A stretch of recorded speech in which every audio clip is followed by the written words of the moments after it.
10 foods you should stop eating if you want to lose your belly fat. These 10 foods you have to stop eating if you want to lose your belly fat, and you're eating these right now and they're canceling out all of your effort. You're taking one step forward and these foods are putting you 2 steps back. But that's not the worst part. Even if you're only eating one of these foods, it can explain why you're stuck. I know this because I've dealt with the same problem. And not only me, all of my clients had the same issue before I audited their process and then removed it. Over the last 10 years, I've lost my belly fat 5 times. And you may be asking why. Well, I've gone through 5 bulking and cutting cycles with the goal of becoming a pro natural bodybuilder. And I finally reached that goal last year. But every time I went through that transformation, I discovered these foods that were speed bumps in my journey. My name is Dr. Michael Diamonds. I'm a scientist, a medical doctor, and a pro natural bodybuilder. I'm gonna share with you what these top 10 foods are, and not only that, I'm gonna give you better alternatives so you can lose your belly fat quickly and sustainably. And I'll start with the one that I most recently discovered, and it's gonna shock you. So,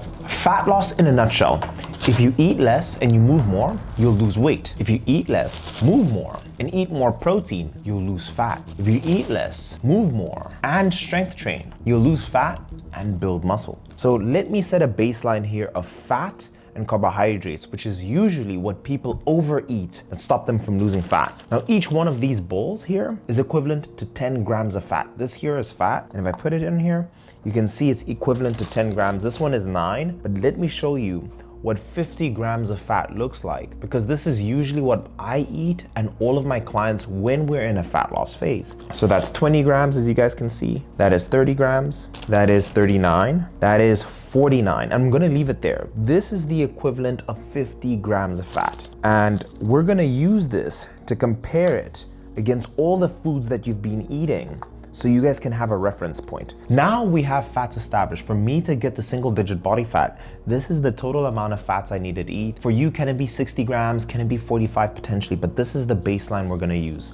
Now, let me show you the equivalent of carbohydrates. Now with carbohydrates, let me show you something interesting. What we pay attention to is a term called your fasting glucose level, which is the amount of sugar in your bloodstream when you're fasted. And for somebody who is healthy, they have 5 grams of sugar in their bloodstream. And if you put it on here, that's 5 grams. Someone on the complete opposite spectrum has 1.5 sugar cubes in their bloodstream, and that person is considered to be type 2 diabetic. So again, this is just to show you guys how much sugar there is in comparison to the foods that you're eating and how much you should be. So that, again, this is just if you're normal, this is if you're diabetic, and this is just a reference point, right? So let's jump into food number 1. The first one is protein bars. And why this is the most controversial is until today, I've always promoted protein bars, and I'll explain why. When I started consuming protein bars, they weren't the greatest tasting, but now they're as good as the real thing. Now in this protein bar that you're seeing right in front of you, these are the macros. It's 203 calories, keep that number in mind, and equivalent to 9 grams of fat, which is equivalent to one of these bowls here. So if we measure that out, 9 grams of fat. And in terms of sugar, it has exactly 2 grams of sugar, which is equivalent to this half here.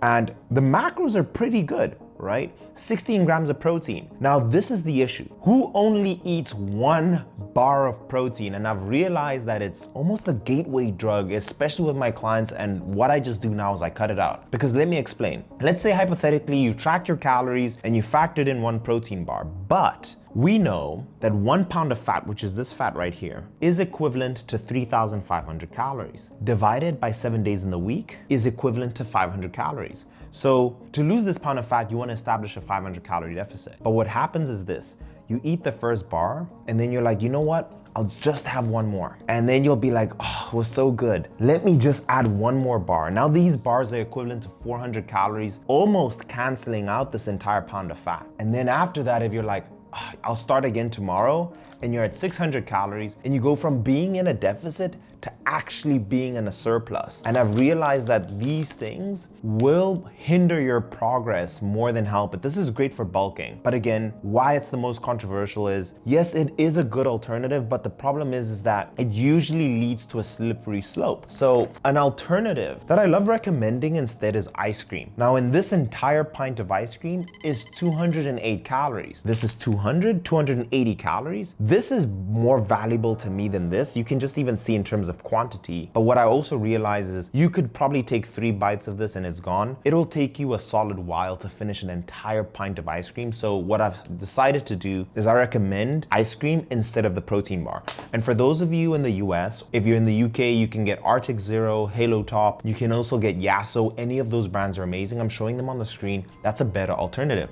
Let's move on into food number 2. And this one is scarier. I know you're watching this because you want to be in the best shape of your life. So after you watch this video, I'm gonna leave a link to the video that shows you how to calculate your calories and how to build your own meal plan. And I actually give you 21 different recipes in this video. It's one of the most popular videos on my channel. I'll put it somewhere on the screen. I'll also put it linked in the description below, so you can watch that next. But let's move on into the next. The most popular coffee brand in the world is Starbucks. We can all agree. And according to Google, the most requested and ordered drink at Starbucks is a caramel macchiato. Now, this caramel macchiato that's right in front of you is not too bad. It's 250 calories. That's equivalent to 7 grams of fat, which is less than this one bowl. This is 9 grams. So this is how much fat is in this caramel macchiato. But this is where it gets interesting, and this is where the problem arises, is the amount of sugar in the caramel macchiato. So again, as reference, this is 7 grams of sugar. In a caramel macchiato, wait for it,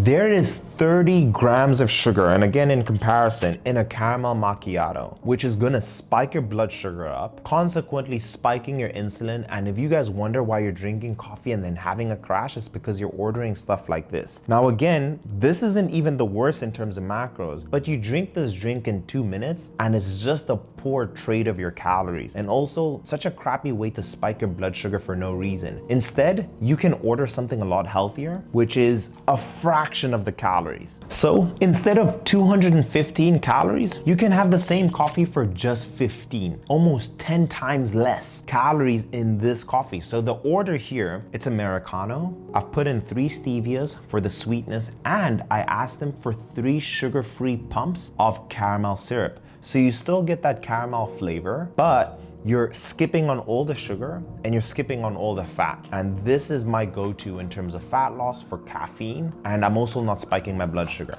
So instead of going for the caramel macchiato with all the sugar, go for an Americano, ask them for stevia in there, and you can ask them for sugar-free syrup. They have caramel and vanilla. Let's move on into food number 3. The next one is a common one that I hear from people who want to lose weight all the time. You have almonds, you have your macadamia nuts. These are healthy, right? And you have your cashews and you have your pistachios. So you might be wondering, Dr. Mike, what's the issue with these? Like, everyone calls them healthy, which they are. And the problem is I don't blame you. The marketing on these are amazing, right? Here on the almonds, it says natural, cholesterol-free, trans, fat-free. Get how they put trans there, right? Source of protein. They tell you everything's a source of protein, and high in dietary fiber.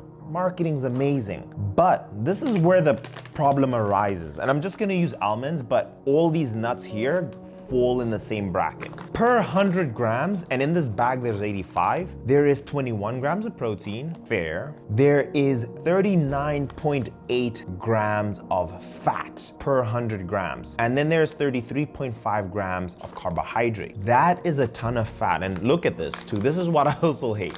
Like, look at this big packet and then just look at how much nuts you're getting in that. And just to give you guys a reference, what happens is you snack on these almonds the entire day, which isn't a lot, but the fats are just not worth it for this particular snack. And let me show you what that is. Per 100 grams, there is 39.85. But we know that this is only 85 grams. So I'm gonna multiply that by 0.85, and that is equivalent to 33.8 grams of fat. Now let's calculate that and see what that looks like. And we have our first 10 grams of fat, that's 9, that's 19, that is 27, and that comes out to 36. So I'm just gonna leave this here, but this is where the issue arises. In this handful of nuts, it crosses out all the fats that you're allowed, your fat allotment for the day. And what happens with your body, particularly with fats, is that your body will utilize what it needs. And this isn't to demonize fats. You need fats in your diet. But when you overconsume fats is when the issue arises. It's much easier for your body to take that fat and just use it for storage. The conversion is much easier from fat to fat compared to protein to fat or carbs to fat. And this is the issue that comes with all these pistachios and all these nuts, is that you just overconsume it and you also overshoot your fats. So my recommendation is don't have these fats at all. I'd rather recommend you snack on blueberries, for example, which are lower in calories, lower in carbs, and also lower in fats. And just to illustrate my point, the almonds are actually better compared to the macadamians. In this packet of macadamia nuts, you have it's 65 grams of fat per 100 grams. So 65 multiplied by, there's only 75 grams of macadamians in here, so 0.75, and that is equivalent to 48.75. So I'm going to have to add another bad boy in here if you decide to have these macadamia nuts. And the same applies to all of them. Now, again, the game of fat loss is always going to be in moderation. So the idea is you're only supposed to have 3, 4, 5, but really what is that gonna do for you? And that's the issue with nuts in general. So rather go for blueberries. Let's move on into food number 4. The next food is always an accomplice with the almond nuts or the peanuts, is a very common one. And in short, this is just straight up sugar. So raisins, people always like having raisins and peanuts because it doesn't look like much. In one serving is 120 calories. So one serving of these raisins is equivalent to 40 grams. So let me show you what 40 grams looks like. And this will also illustrate why it's so important to measure your foods. And I'm gonna give you guys a really good point. So that is 26 grams, that is 30 grams, and that's 40 grams. This here is 40 grams, and it's also equivalent to 120 calories. So let's say you're eating raisins without really measuring it. It is so easy to put more than you're supposed to. So that's why it's so important to weigh all the foods, is that if you're using your eye, you're gonna overshoot this amount of raisins every time. But that's not even the craziest part. This is gonna shock you. From the 120 calories, there's 0 grams of fat, which is great, but there's 31 total carbohydrates in this, which is equivalent to 26 grams of sugar, which is this. Let me show you what that looks like. 5, 20, 25. That's 24, but let's round it off to 26 grams of sugar. And again, guys, remember this is our reference point. This is just way too much. And if we're gonna be honest, who only has one serving? You're more than likely, I'm just gonna tear it again. You're more than likely going to have 2 servings, which is another 40 grams, right? So this is actually the amount that people will usually have. And then in this case, you definitely want to add another 5, 20, 25. That is all the sugar in this little bit of raisins. Instead of consuming all of these raisins, introducing to you blueberries. There's 200 grams of blueberries in here. It's very sweet, it contains antioxidants, and also for 200 grams, it's only 114 calories. Very low in calories, and also, as you can see, so much more volume.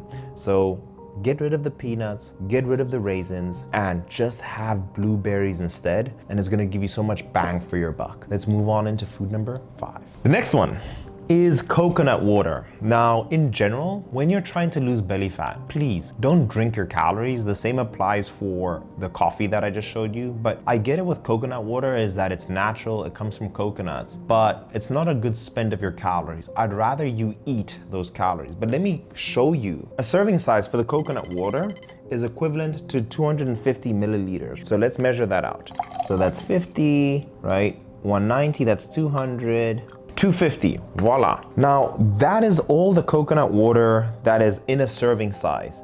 But this is where the issue comes in that I have with coconut water. Number one, again, we don't want to just drink our calories, but the total sugars in this coconut water is 11 0.2 grams, which is just 2 of these sugar cubes. That is 5 and that's 5. I'm just going to round it down and say that that's 10 grams of sugar in this coconut water. And the truth is, most people end up just drinking this entire thing. And if you wonder, hey, why am I not losing weight? That is also equivalent to 55 calories. So let's say, hypothetically, you have a coconut water for breakfast. For lunch, you have another cup of coconut water, that's 100 calories. And then for dinner, you have another cup of coconut water, that's 150 calories. You're not gonna feel that at all. And you're going to wonder why you're still hungry, why you're not seeing any progress, is that it's usually that we're just drinking too much of this. And also, just to give you a reference, in this entire packet, there's 4 servings, which means in total there's 200 calories of coconut water in here. But it's 200 calories you could have given to a chicken breast or to sweet potatoes or to rice. So go for a 0-calorie beverage for maybe just 1 cup, and make that your rule: 1 cup of coconut water, and then drink 0-calorie drinks or just drink water straight up. Let's move on into number 6. So for this one is where my beef with the FDA starts, and you guys need to start doing this more. Nutella. We all love this, right? We've grown up eating Nutella. I still have a Nutella here and there on a cheat meal, but let me tell you what's wrong with this, and you're gonna see for yourself. In this Nutella, per 100 grams, 539 calories. In this entire tub is 350 calories. So to give you reference of how many total calories of Nutella that is, we have 539 multiplied by 3.5, which is 350 grams, right? There is 1,886 calories in this entire tub. And just to give you a reference, 1 pound of fat is equivalent to 3,500. If you eat this entire tub of Nutella, you're not gonna lose the whole pound. You're only gonna lose half the whole week because you had this entire tub of Nutella. So what happens is you're eating a little by little throughout the day, and then throughout the week, the whole tub is gone. But fine, okay. Mike, I'm not gonna eat an entire tub of Nutella. This is where I say I have issues with the FDA. It shows you that 1 serving is equivalent to 80 calories, which sounds fine, right? Hey, that's not bad, 80 calories per serving. But let me show you what 1 serving is equivalent to. So that's 15 grams. So let me scoop out 15 grams of Nutella here. I'm so sure that this isn't gonna cover my entire bread, right? If I'm gonna spread it on my toast, this won't cover the entire thing. And the truth is as well, is that you're not only going to have 1, you're probably gonna put it on 2 slices of your toast. So 15 grams is just it's not realistic. But on top of that, just to explain why Nutella isn't the greatest for you, and especially for your kids, if you're giving this to your kids as well. So per 100 grams, there is 30.9 grams of fat. To find out the total amount of fat, 30.9, multiply that by 3.5. 3.5. And that's equivalent to 108 grams of fat in Nutella. So let's see what that looks like in the fat quantity. So here we go, that's 10 grams, 18, 37, 47, 88, 107, 107 grams. There's 107 grams, and this isn't the worst part. All of this fat is in this Nutella. So basically, you're just eating fat, like straight up, just eating fat. That's how much you're supposed to eat in terms of fat in the day. All of that in this entire tub of Nutella. So I don't know about you, I ain't pointing fingers, but I know there's some people out there who have a whole tub of Nutella. Let me know in the comment section so far, what are the ones that you found in your diet in the comments? But also, if you guys would like a part 2, comment down below the food that you know that people are eating that is stopping them from losing fat. And I have a few ideas, but comment down below what are foods that you're eating or people are eating that you see people do all the time that is stopping them from seeing any weight loss. So that's all the fat in an entire Nutella. So how much sugar is in this entire tub of Nutella? So in 100 grams of Nutella, there's 56.3 grams of sugar per 100. So we take 56.3, multiply that by 3.5, because that's how much is in the entire tub. There's 197 grams of sugar. 197, right? So let me get as close to that as possible. It's all this sugar in Nutella. Okay, that's 25. 198 in this entire tub of Nutella, 108 fat, 197 grams of sugar. And I'm not even talking carbs. So if you go through an entire week eating this tub, and this is why I wanted to show you guys what your fasting glucose is and how people end up reaching to type 2 diabetes, is this is what your normal fasting glucose is. And when you eat Nutella or these different foods, you do that daily, it puts strain on your pancreas to produce insulin consistently, right? To be able to bring your glucose levels down to this. Do that after 6 months. Do that after a year where you're eating high sugary foods this way. Eventually your pancreas is gonna be like, I need a break. And then your fasting glucose level is gonna be higher because there's just gonna be more sugar because your pancreas is gonna be tired. This is what you call insulin resistance. And then from insulin resistance, you progress to prediabetes. From prediabetes, you progress to type 2 diabetes. So these foods are perfect examples of how people end up being type 2 diabetic. So I almost forgot, but just to illustrate to you guys that this is another option you can go for. So like I showed you, this is 1 serving of Nutella. What you can do instead is get this brand called PB2. And again, all the brands that I'm talking about, I'm not affiliated in any way. It's just products I use myself. Get PB2 per serving. It's 50 calories. So 1 serving of this is half the calories of this. And this is what 1 serving looks like. You could save yourself 40 calories and take this, and then the quantity is a lot more, and you can put it on 2, 3, 4 grams of toast. Now, to be transparent, it isn't as good as Nutella, but it's a close second. And my personal favorite one is the one without cocoa, just the peanut butter itself. If you want the best one, just go for the peanut butter itself. But this one is a great alternative if you're trying to lose weight. PB2, you can get it on Amazon. You can get it at your local grocery store. Let's move on to the next. What people consider diet friendly, especially when it comes to fast food options, is Subway. Everyone is like, okay, I'm gonna go to Subway. And what I've ordered here is the most popular Subway order, which is a 6-inch Italian BMT. Now this is just a 6-inch, but it's not as healthy as you may think. And I'm going to give you an order that you can make, which is so much better. So in this 6-inch BMT, there's 650 calories. So on the day that you decide to eat out, but you want to pick something healthy, you get the 6-inch Italian BMT. And mind you, most of the orders at Subway do fall in that 600 calorie mark. If you eat that inclusive of the diet that you were supposed to, you won't lose any weight that day, which is okay. 1 day of a bad diet isn't terrible, but the BMT is an issue because of the calories in there. So let me explain. In 1 BMT, there is 30 grams of fat. Let's see how that looks. That's 1, that's 2. 30 grams of fat. You also need to ask yourself, who's really only ordering 1 6-inch BMT? So if you get the entire 12-inch, you go from 650 calories to 1,300 calories. And you go from 30 grams of fat to exactly 60 grams of fat. And just to show you guys what 60 grams of fat looks like, that's 60 grams of fat, which in general, you're gonna overshoot the total fats that you were supposed to eat in the first place. All the fats you're supposed to eat, all undone by the 6-inch BMT. Now, that isn't the only issue. The other issue as well is that the bread is also very sweet. So there's a high amount of sugars in there. So there's 60 grams of carbs in a BMT. Now, let me give you a better order.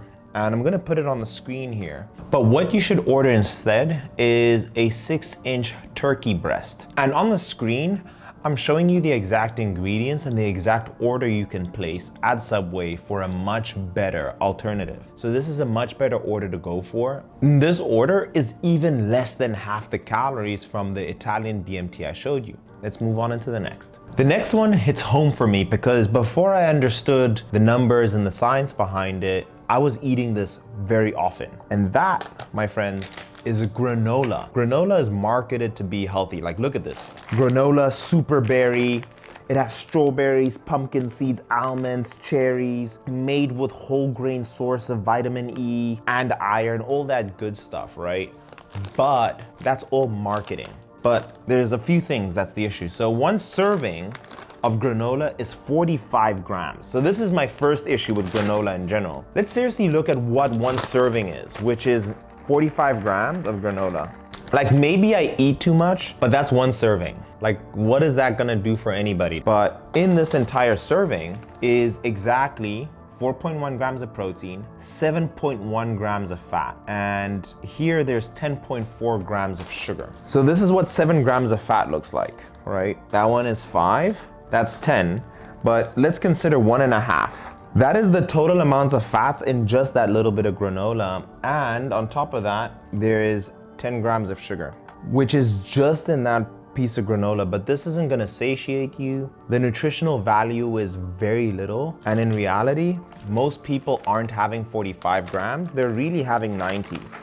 So I'm just gonna add another 45. That's 45, and even this isn't really much, right? Which in consequence doubles our amount of sugar and doubles the amount of fat that we're consuming. So in this entire granola, you're consuming all of this sugar and all of this fat. So what you can do instead, and this is a common one, and the reason I shared this one is because the marketing for granola is that it's healthy and it's a good source for you. But in reality, you can find things that have a lot better macros and that gives you better density. So number one that I would recommend instead is oatmeal. But in 50 grams, you have 6.3 grams of sugar and the total amount of fat is 6.7. So about the same amount of fats, but this is gonna give you so much more volume. And then in the US, you guys have Quaker. And Quaker does have their flavored versions.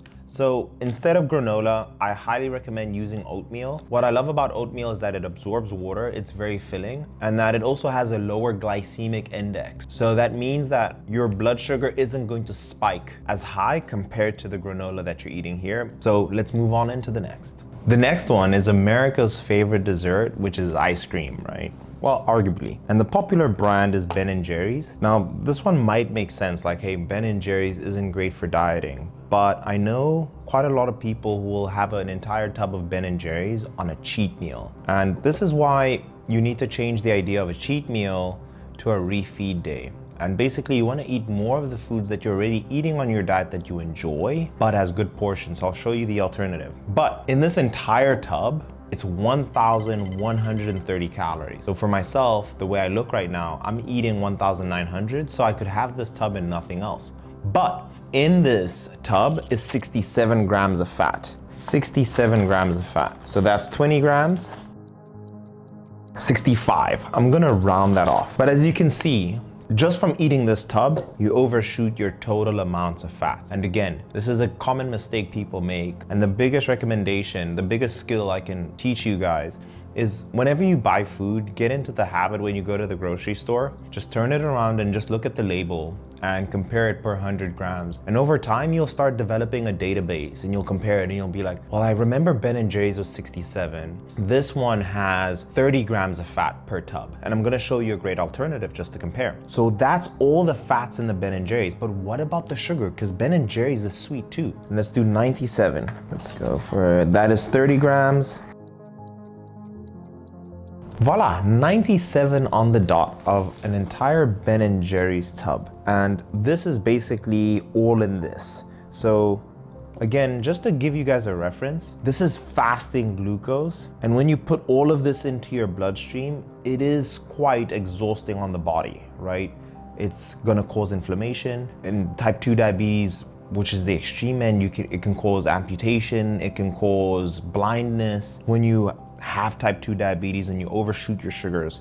But this is the exact problem, is that this is what your body has at type 2 and you're putting all of this in there.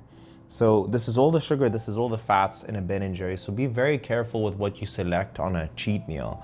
Now again, fat loss and seeing results is always gonna be about moderation.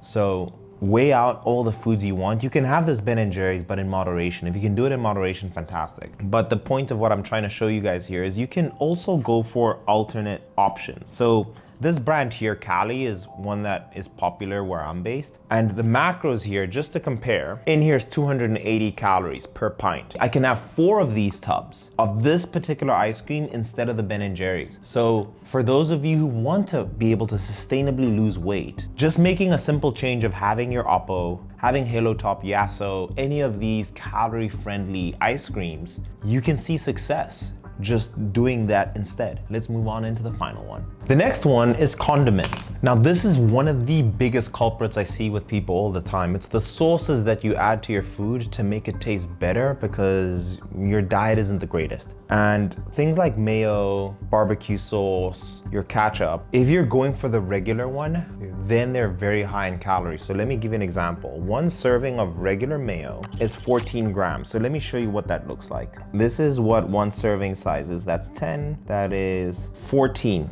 right?